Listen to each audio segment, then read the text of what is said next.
Shalom, salam sejahtera. Kembali renungan seiman datang dengan judul Persekutuan dengan Yesus.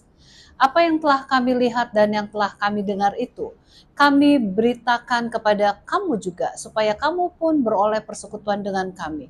Dan persekutuan kami adalah persekutuan dengan Bapa dan dengan anaknya, Yesus Kristus.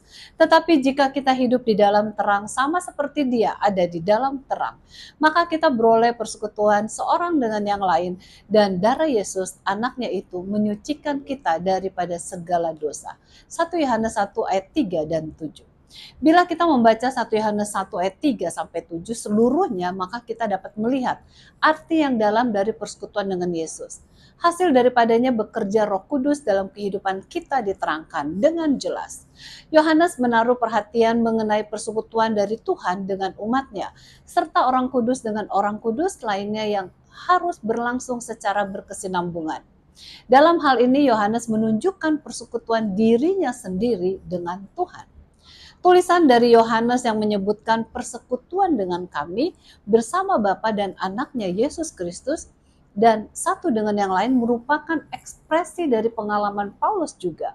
Paulus menulis dalam 1 Korintus 1 ayat 9 bahwa Allah yang memanggil kamu kepada persekutuan dengan anaknya Yesus Kristus, Tuhan kita adalah setia.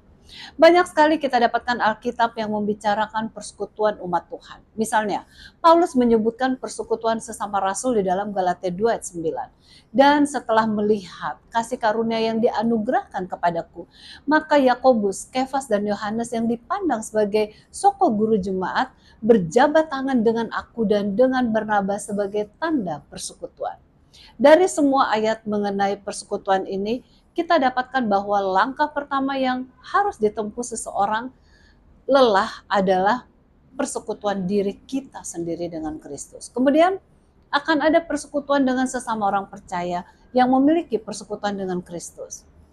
Tidak ada seorang Kristen yang akan memisahkan dirinya dari orang Kristen yang lain.